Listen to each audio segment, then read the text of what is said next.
एकदम ते क्रीडांगणांचं रणांगण वगैरे काही न राहता छानपैकी मधुरांगण झालं. सगळेजण शिस्तीत शांत बसले. आणि मग काय झालं, सगळ्या मुलांचं लक्ष सर काय सांगत होते तिकडे गेलं. तुम्हाला आई अभ्यास कर सांगते. आमच्या वेळेला, माझा आता 72 वय, 50 वर्षापूर्वी अभ्यास कर हे कधी कोणी सांगतच नव्हतं. तुम्हाला खायला प्यायला दिले, पुस्तकं दिले, शाळेची फी भरली, शाळेत जाताय, अभ्यास हा केलाच पाहिजे. कारण अभ्यास करण्यासाठीच तर विद्यार्थी दशा असते ना.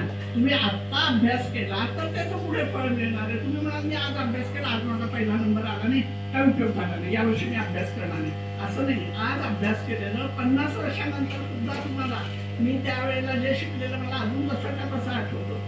ते आपल्याला शिकायची इच्छा पाहिजे, आपलं उर्मी पाहिजे. आता सरांनी सांगितल्याप्रमाणे अनेक विद्यार्थी ते चांगले चांगले होऊन गेले.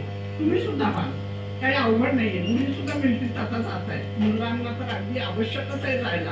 आपल्याकडे आर्मीमध्ये 1/3 आर्मी कमी आहे आपल्याला जेवढी पाहिजे त्यापेक्षा. आणि आता तर परिस्थिती अशी आहे की केव्हाही युद्ध घडते. तुम्हाला चांगली संधी आहे. तुम्ही चांगले उंच धिप्पाड राहिलेले आहात. चांगलं खाणं पिणं खेळणं, त्याच्यामुळे व्यायाम करून आणि चांगलं शिकून तुम्ही जर परीक्षा दिल्या UPSC MPSC, तुम्ही नक्की पुढे जा. आता 12वी नंतर सुद्धा सगळीकडे घेतात. 8वी नंतर तुम्ही मोठ्या होत गेलात, 9वी 10वी नंतर तुम्हाला अजून मोठं क्षेत्र मिळेल. त्या क्षेत्रामुळे खूप अगदी तुम्हाला आकर्षण असतील बाहेरची. ती सगळी बाजूला सारून एक लक्ष ठेवायचं की मी हा अभ्यास करणार, इकडे जाणार. आणि तिकडे गेलं नाही, मिळालं नाही, दुर्दैवाने तुमचं काही अडचण आली तर लगेच नदी गाठायची किंवा दोरी बांधून घ्यायची असलं काही करायचं नाही. पुष्कळ मार्ग असतात, अनेक मार्ग आहेत. कुठल्याही गोष्टीला एका रस्त्याने जाताना दुसऱ्या पुष्कळ वाटे फुटतात आणि ते वाटे सुद्धा चांगले असतात. आपण जिद्दीने केलं मी इकडे जाणारच, ते एकदा ठरवलं की तिकडे जायचे मार्ग आपोआप सापडत जातात. तुम्हाला मनात इच्छा पाहिजे की मी इथे जाणार, हे करणार. हे सगळं करताना तुम्ही आई वडिलांचे कष्ट कधीही विसरू नका.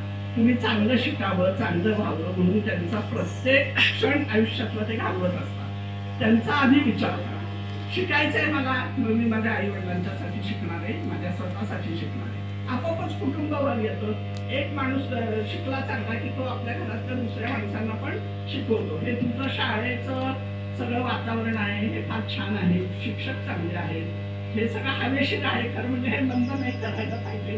बाहेर मुलांचं लक्ष गेलं तरी हरकत नाही. असं किती वेळ जाईल, एखादा सेकंद जाईल, पण तरी सुद्धा कॉन्सन्ट्रेशन म्हणजे लक्ष वेधक ऐकणं, ते वास करणं हे जास्त महत्वाचं असतं. त्यामुळे तुमच्यासाठी ते पडदा लावणार आहे, पण त्या पडद्याचा चांगला उपयोग करा. आतमध्ये तुम्ही जे काही चाललं आहे, काय नवीन नवीन बोलवतील सर, तिथे सांगतील, विषय आता वेगवेगळे असतील, त्या विषयांमधलं गहन ज्ञान मिळवायचं असेल तर तुम्हाला तिथे लक्ष द्यायला हवं.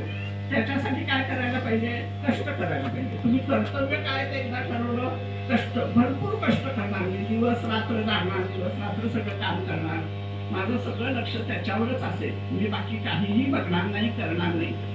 कष्ट केले की आपोआप यश मिळतं. यश मिळालं की कीर्ती मिळते. मग कीर्ती मिळाल्यावरती तुमच्या डोक्यात हवा जाऊन उपयोग नाही नसतो.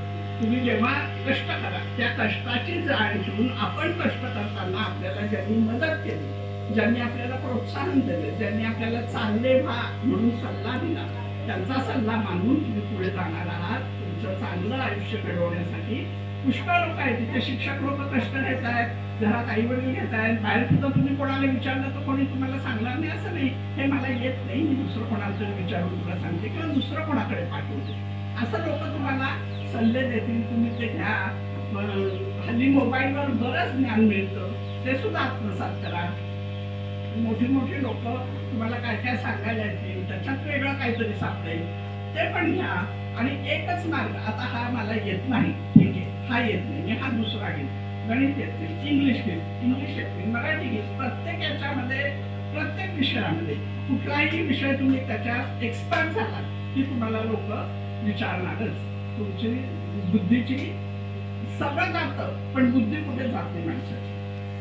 आता मला हे आठवत नाही असं मी म्हणत नाही कधी, कारण काय ते आठवत नाही तर दुसरं आठवत असतं काहीतरी, ते कदाचित त्याच्यापेक्षा जास्त चांगलं असतं. आपल्याला कुठे ना कुठेतरी शाळेत शिकतो.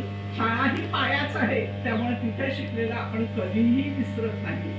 शाळा ही नेहमी कशी असते, आपण शाळेत असताना वाटतं बापरे शाळा संपून आपण कधी घरी जाऊ, सुट्टी लागल्यानंतर सुट्टी संपून कधी एकदा शाळेत जाऊ. इतका म्हणजे आपल्याला शाळेची ओढ असली पाहिजे. शाळा माऊली म्हणतात, आईसारखीच असते, मावशी असते, पण तिच्यासाठी आपल्याला ओढ असायला पाहिजे. मी शाळेत जाईन, शिकेन, अभ्यास करेन, खेळेन, ही एक तुमच्यामध्ये ईर्ष्या असली पाहिजे. आपण सगळं करताना नट्टापट्टा करा, छान दिसा, सगळं करा, पण तरी सुद्धा सगळं करताना माझं पाय जमिनीवर पाहिजे की मी आधी विद्यार्थी आहे, मी अभ्यास केला पाहिजे, मला अभ्यास करायचा आहे. हे जर एकदा मनात ठरवलं तर मग तुम्हाला झोप येत नाही, तुम्ही पिक्चर बघत नाही, तुम्ही इकडे तिकडे जात नाही, खेळायला जात नाही. पण खेळा, भरपूर खेळा, उंची दुप्पार सगळं चांगलं दिसलं पाहिजे. मुलींना सुद्धा भरपूर खेळा, भरपूर व्यायाम करा, भरपूर कष्ट करा, भरपूर खा, भरपूर खा, सगळं खा. इतकं निसर्गाने दिलेलं आहे आपल्याला, ते सगळं खा, व्यवस्थित राहा आणि चांगले नागरिक बना. मी चांगला माणूस होईल हे आधी मनाशी ठरवा. चांगला माणूस होणं सगळ्यात जास्त महत्वाचं आहे. धन्यवाद.